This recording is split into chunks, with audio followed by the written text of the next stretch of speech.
राम गीता।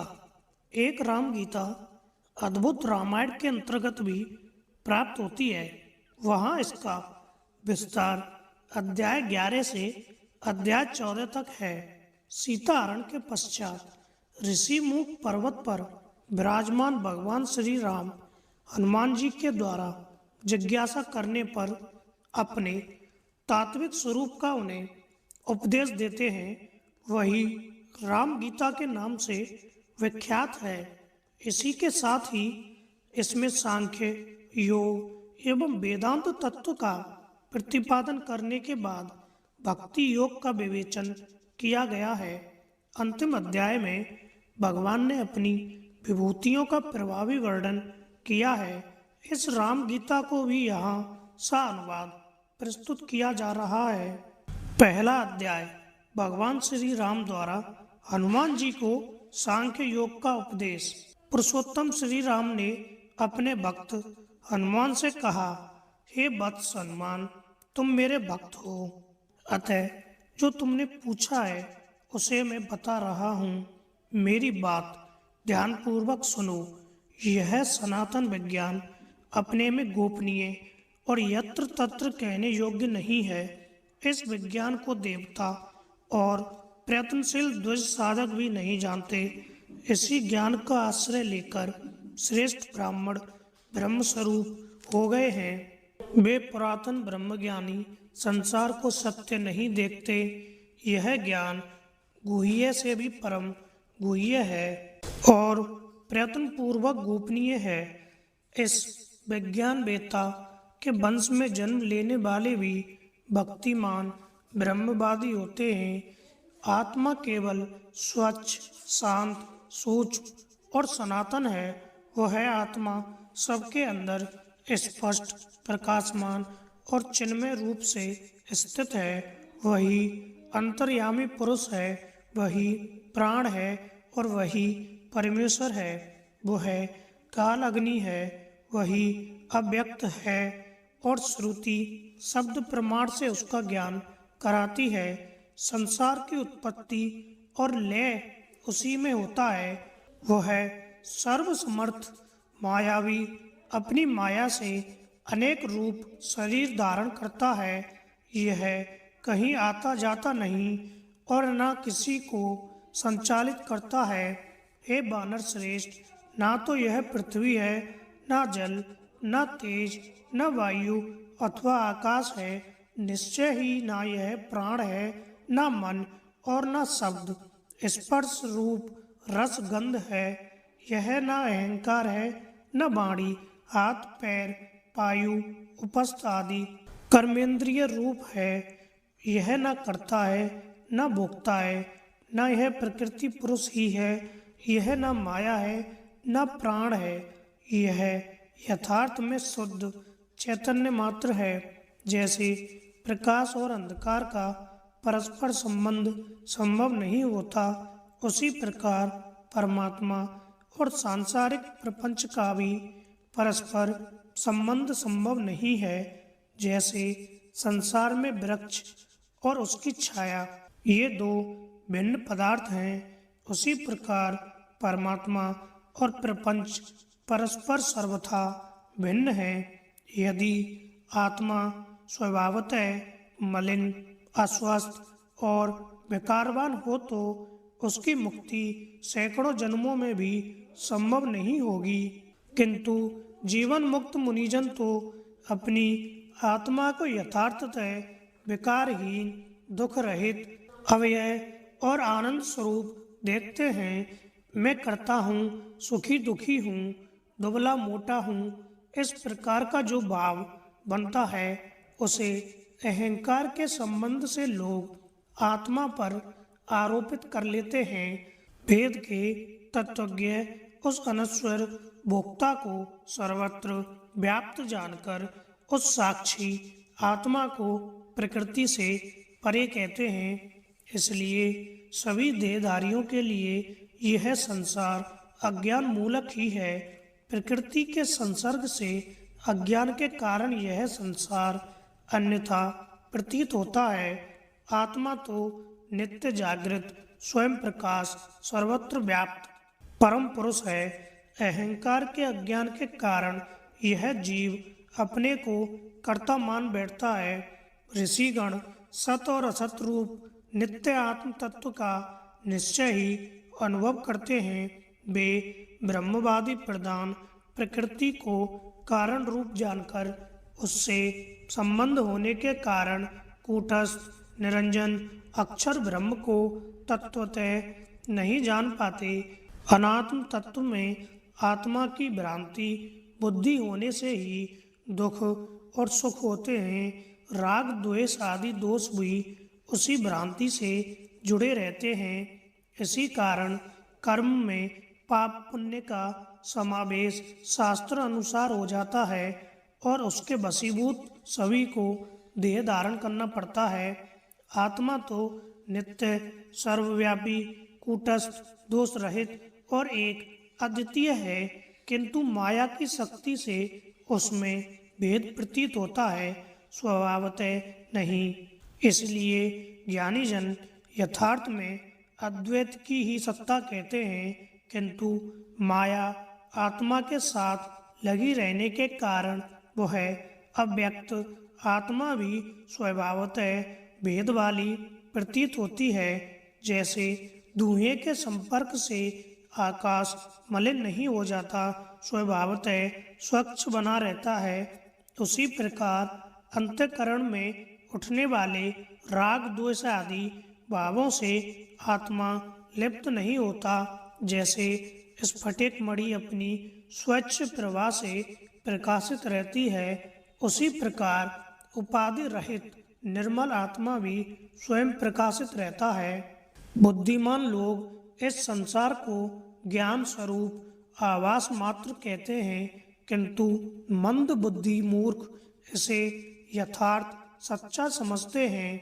भ्रांत चित्त लोगों को कूटस्थ निर्गुण सर्वव्यापी स्वभावतः चैतन्य रूप आत्म तत्व भी पदार्थ जैसा प्रतीत होता है। जैसे लोग शुद्ध स्फटिक मणि को भी लाल पदार्थ के संसर्ग से लाल ही देखते हैं, उसी प्रकार परमात्म तत्व के प्रति भी भ्रांति रहती है। इसलिए मुमुक्षु लोगों को अक्षर शुद्ध सनातन सर्वव्यापी अव्यय आत्म तत्व का ही चिंतन मनन श्रवण तथा अनुसंधान करना चाहिए। जब योग साधक के मन में सदा सर्वव्यापी चैतन्य का प्रकाश निरंतर बना रहता है, तब उसे आत्म तत्व की उपलब्धि होती है। जब वह योगी सभी प्राणी पदार्थों को स्वयं अपने भीतर और स्वयं को सभी में देखने लगता है, तब वह ब्रह्म स्वरूप हो जाता है।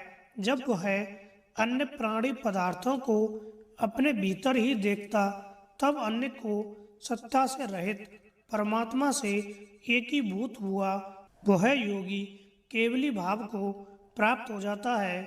जब उस योगी के हृदय से संपूर्ण कामनाओं का लोप हो जाता है, तब वह प्रज्ञा संपन्न अमृत तत्व को प्राप्त होकर परम कल्याण का भागी हो जाता है। जब विभिन्न भूत पदार्थों में योगी की एकत्व दृष्टि हो जाती है, तब उसी दृष्टि का विस्तार होकर उसे ब्रह्म भाव की प्राप्ति हो जाती है। जब वह योगी यथार्थ रूप में केवल आत्मा के अस्तित्व को देखने लगता है और संपूर्ण बाह्य जगत को माया मात्र जान लेता है, तब उसे परम शांति प्राप्त होती है। जब उसे जन्म बुढ़ापा दुख रोग आदि की एकमात्र औषधि ब्रह्म ज्ञान की प्राप्ति हो जाती है, तब वह योगी साक्षात शिव स्वरूप हो जाता है। जैसे संसार के विभिन्न नदियाँ और नद सागर में जाकर एक रूप हो जाते हैं, उसी प्रकार आत्मा उस अक्षर निष्कल परमात्म तत्व में मिलकर एक हो जाता है। इसलिए यथार्थ में ज्ञान की ही सत्ता है, ना तो प्रपंच की और न सृष्टि की कोई स्थिति है। संसार में अज्ञान से ज्ञान ढका रहता है, इस कारण लोगों में मोह उत्पन्न हो जाता है। वह ज्ञान निर्मल, सूक्ष्म, निर्विकल्प और अविनाशी है। शेष सभी दृश्यमान प्रपंच अज्ञान मात्र हैं। मूल सत्ता ज्ञान की ही है, ऐसा मेरा मत है। मैंने यह उत्तम सांख्य रूप परम ज्ञान तुम्हें बताया है। यह समस्त वेदांत का सार है और इसमें एक निष्ठ चित्तवृत्ति होना ही योग है। योग से ज्ञान की प्राप्ति होती है और ज्ञान से योग परिपुष्ट होता है। योग और ज्ञान से युक्त साधक के लिए कुछ भी अप्राप्त नहीं रहता। जिस परम पद को योगी जन प्राप्त करते हैं, ज्ञानी भी वही प्राप्त करते हैं। जो योग और सांख्य को एक रूप देखते हैं, वे ही तत्वज्ञानी हैं।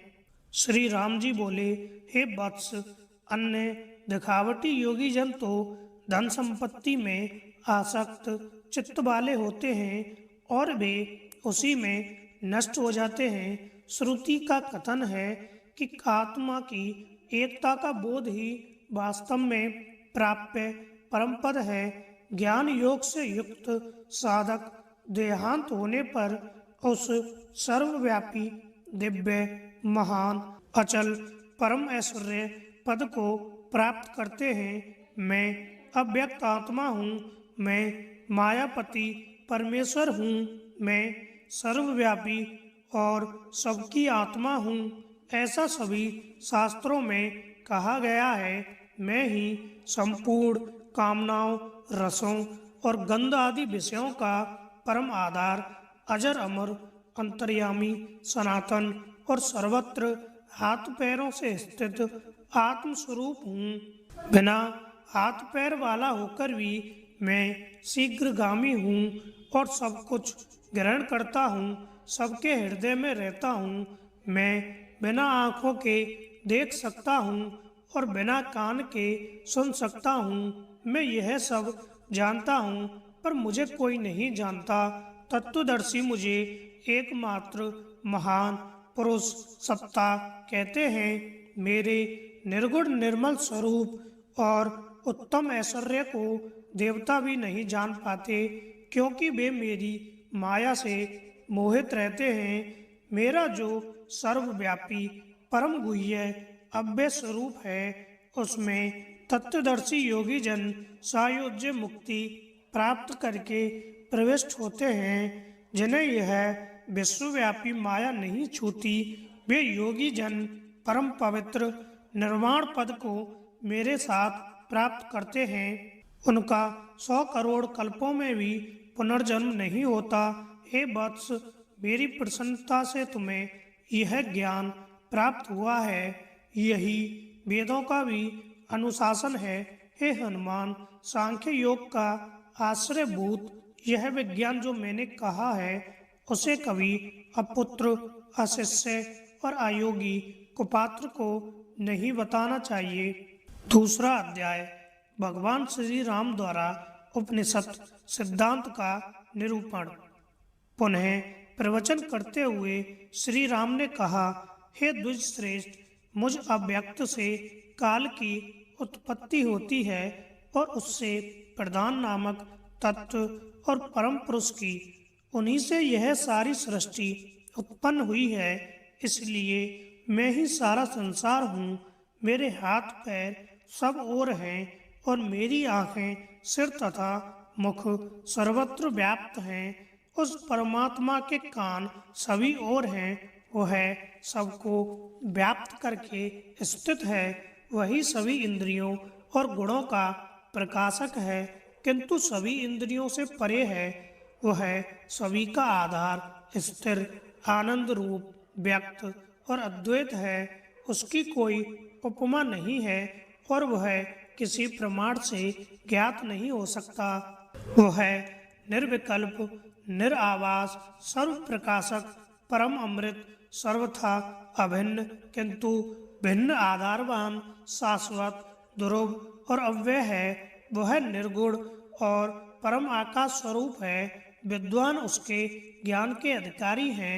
वह सभी भूत प्राणियों का आत्मा है और वही बाहर भीतर और उसके परे भी विद्यमान है। वह सर्वव्यापी शांत ज्ञानात्मा परमेश्वर मैं हूँ।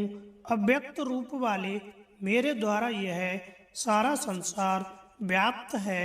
सभी प्राणी पदार्थ मुझ में स्थित हैं। जो यह जानता है वही वेदज्ञ है।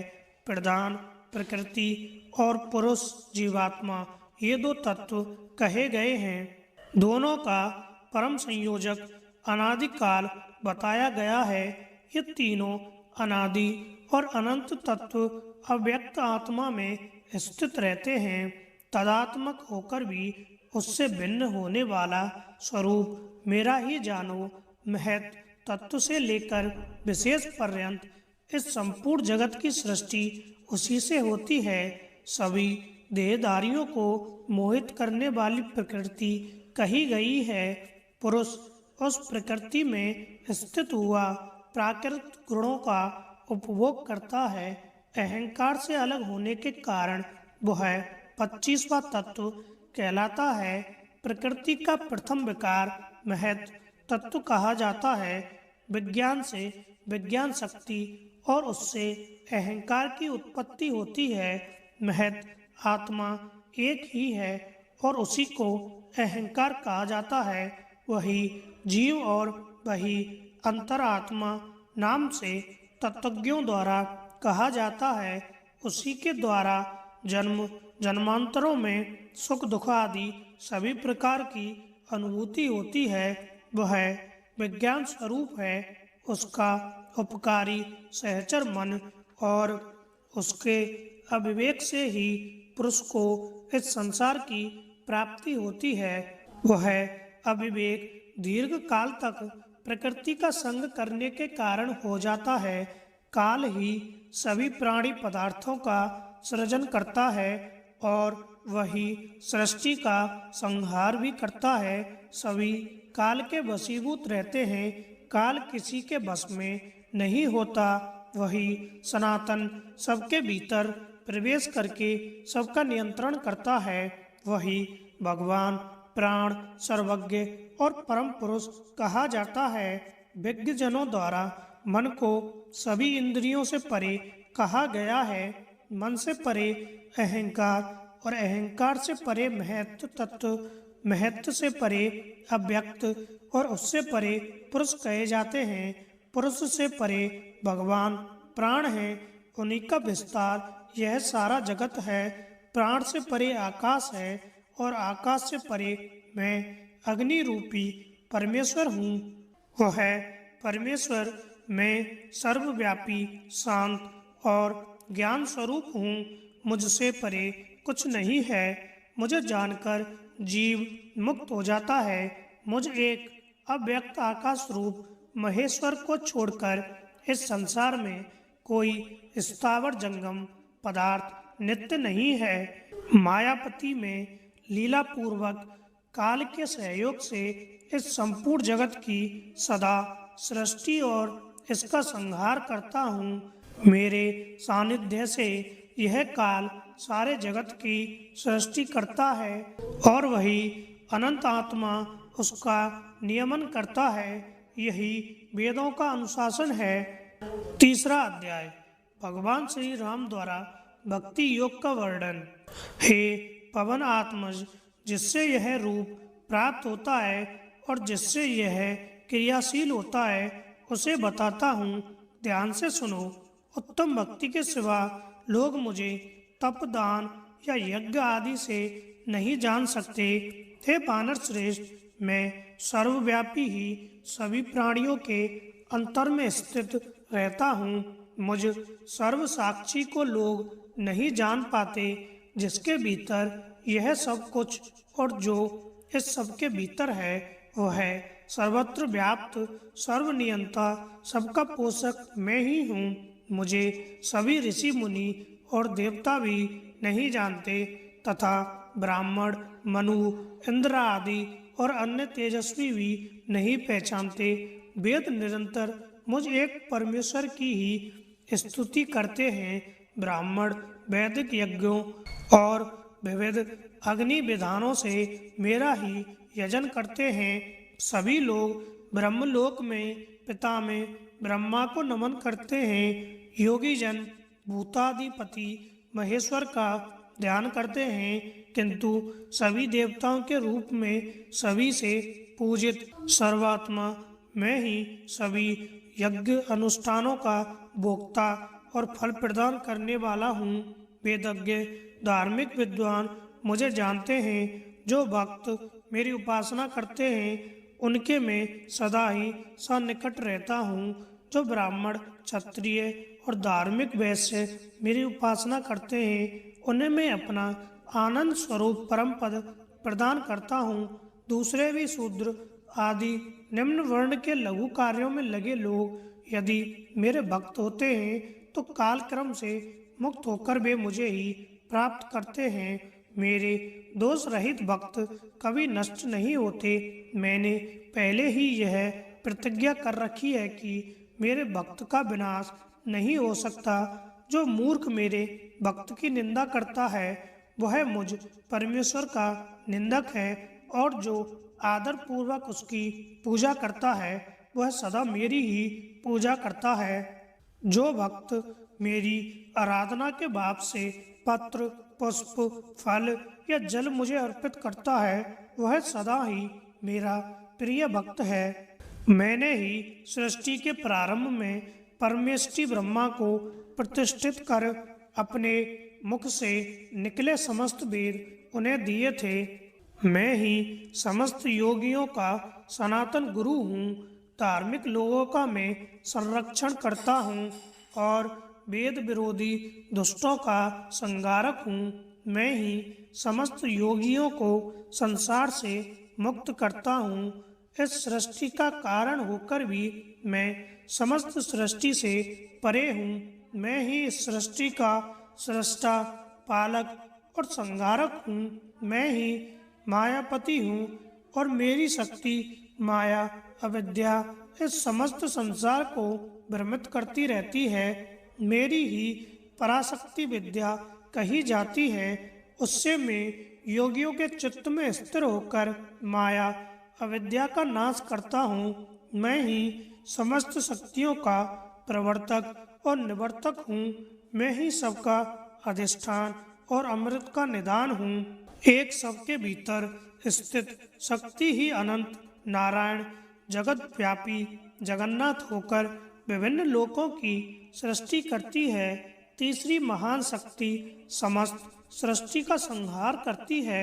वह मेरी शक्ति तामसी काल स्वरूपा रुद्र रूपिणी कही जाती है।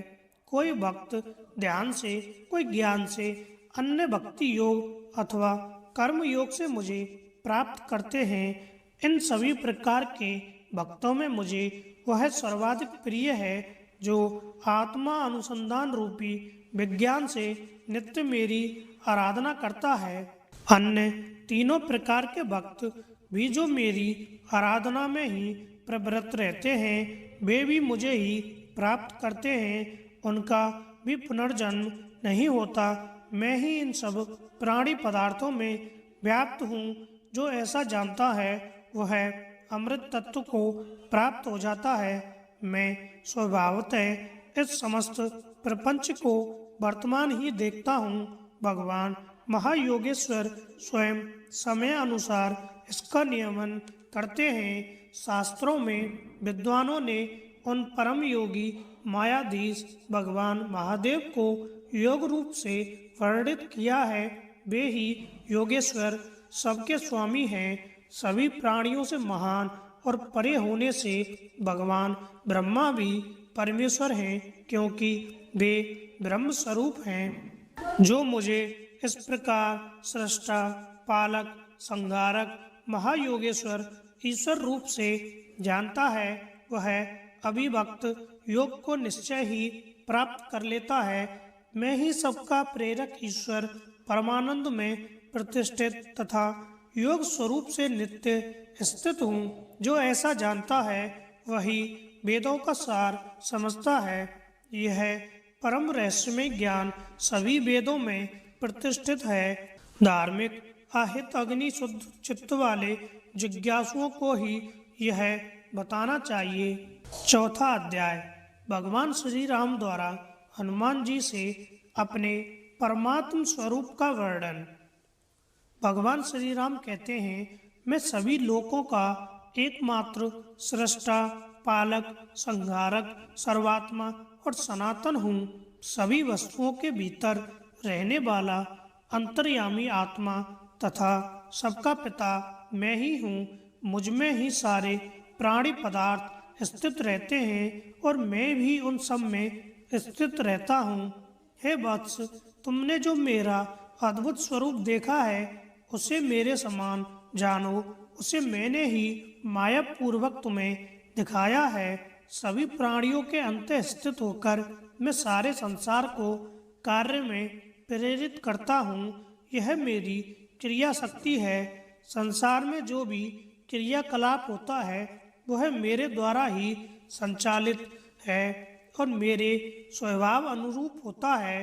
हे हनुमान, समय आने पर मैं ही उस समस्त जगत की सृष्टि और संहार करता हूँ। ये दोनों स्थितियाँ मेरी ही हैं। मैं ही आदि, मध्य और अंत से रहित तथा माया तत्व का संचालक हूँ। मैं सृष्टि के प्रारंभ में प्रकृति और पुरुष में क्षोभ उत्पन्न करता हूँ। उनके परस्पर मेल से ही सब उत्पन्न होता है। महद आदि के पूर्वोक्त क्रम से मेरा ही तेज प्रकाशित होता है, जो सारे संसार का साक्षी, काल चक्र का नियंता, हिरण्यगर्भ सूर्य है। वह भी मेरे ही शरीर से उत्पन्न हुआ है। उसको मैंने अपना दिव्य ऐश्वर्य तथा सनातन ज्ञान योग प्रदान किया है। अपने से उपपन्न चारों वेद भी कल्प के आरंभ में मैंने प्रदान किए। अपने से उत्पन्न चारों वेद भी कल्प के आरंभ में मैंने प्रदान किए। ब्रह्मा मेरे अनुशासन में सदा मेरे अनुकूल रहते हैं। वे मेरे उस दिव्य ऐश्वर्य को सदा स्वयं धारण करते हैं। वे सर्वज्ञ ब्रह्मा मेरे आदेश अनुसार सभी लोकों का निर्माण करते हैं। वे चतुर्मुख रूप से स्वयंभू होकर सारी सृष्टि की रचना करते हैं। जो अनंत लोकों के स्वामी अव्यय नारायण हैं, वे मेरे ही परम स्वरूप हैं और सृष्टि का परिपालन करते हैं। जो भगवान कलात्मक रुद्र हैं, वे सभी का अंत करने वाले तथा मेरे ही स्वरूप हैं। वे मेरी आज्ञा से निरंतर इस सृष्टि का संहार करते रहते हैं। जो अग्निदेव देवताओं के लिए हव्य और पितृगणों के लिए कव्य ले जाते हैं तथा अन्न आदि को पकाने का कार्य करते हैं, वे मेरी ही शक्ति से संचालित होते हैं।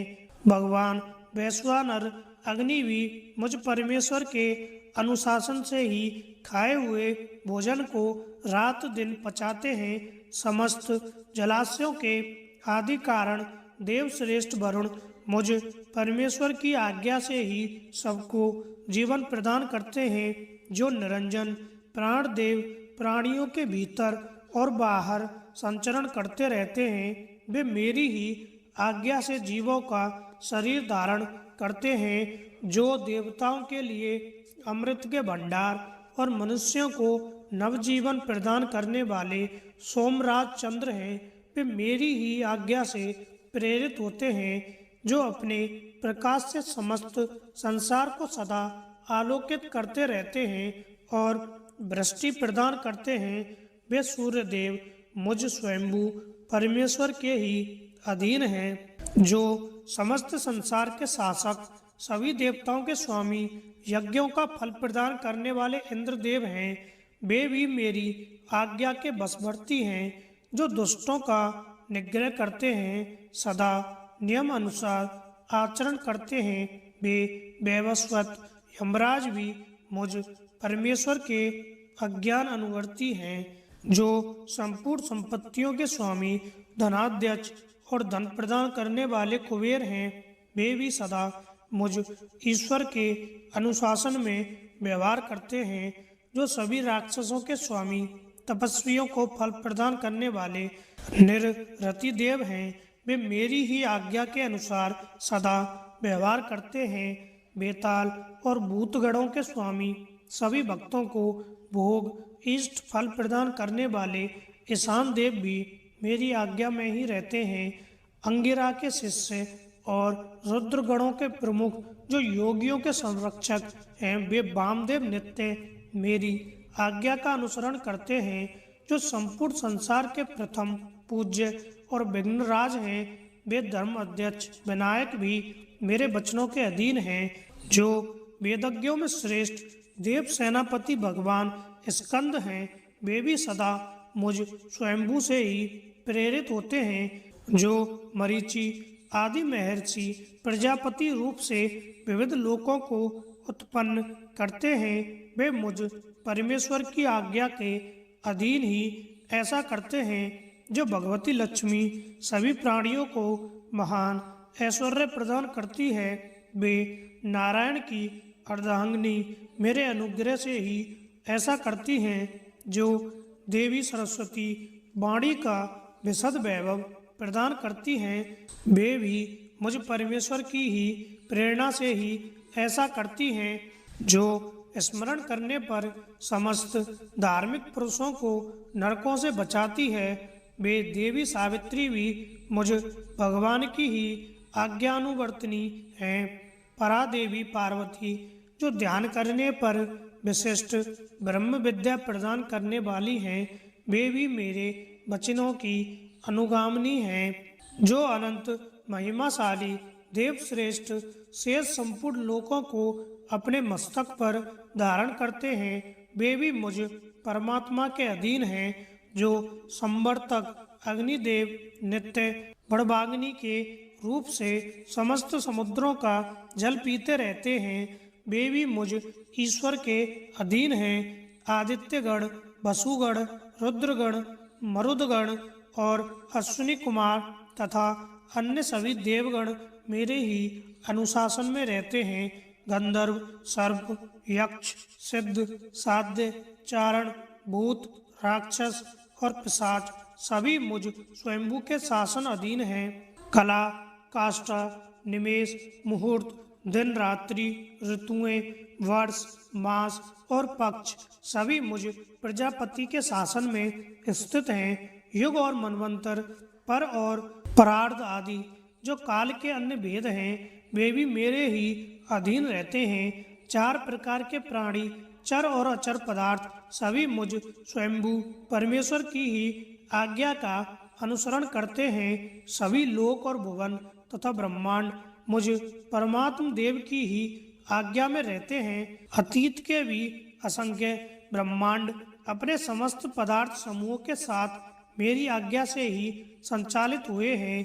भविष्य में भी वस्तु समूहों से भरे जो ब्रह्मांड होंगे, वे मुझ परात्पर परमात्मा की आज्ञा से ही रहेंगे और समाप्त हो जाएंगे।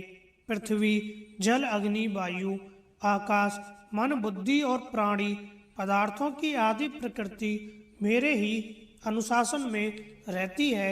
सभी संसार और प्राणी मात्र को मोहित करने वाली जो माया शक्ति अविद्या है, वह भी सदा मुझ परमेश्वर के अधीन है। मोह के कीचड़ को हटाकर परम पद का दर्शन कराने वाली जो विद्या ज्ञान शक्ति है, वह भी मुझ परमेश्वर के अनुशासन में ही रहती है। अधिक कहने से क्या लाभ है? यह सारा संसार मेरी ही शक्ति से उत्पन्न है।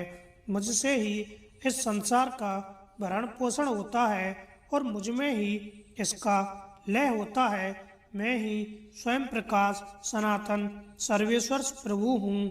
मैं ही परमात्मा पर ब्रह्म हूँ। मुझसे अतिरिक्त कुछ नहीं है। यह परम ज्ञान मैंने तुम्हारे लिए बता दिया है। इसे जानकर प्राणी जन्म और संसार के बंधन से मुक्त हो जाता है। मैंने अपनी माया का आश्रय लेकर दशरथ के घर में पुत्र रूप से जन्म लिया है। मैंने ही राम, लक्ष्मण, भरत, शत्रुघ्न इन चार रूपों में जन्म लिया है। हे पवन आत्मज, यह मैंने तुम्हें बता दिया है। हे वानर श्रेष्ठ, माया स्वरूप भी मैंने तुम्हें कृपा पूर्वक बताया है। इसे हृदय में धारण करना और कभी भूलना मत। जो मेरे तुम्हारे इस संवाद को नित्य पढ़ता है वह जीवन मुक्त होकर सभी पापों से छूट जाता है।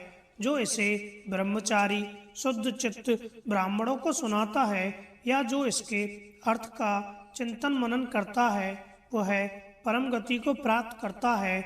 जो इसे नियम पूर्वक भक्ति भाव से नित्य सुनता है वह सभी पापों से रहित होकर ब्रह्मलोक को प्राप्त करता है। इसलिए बुद्धिमान लोगों को विशेषकर ब्रह्मपरायण जनों को जो पूरा प्रयत्न करके इसे पढ़ना सुनना चाहिए और इस पर सदा मनन करना चाहिए।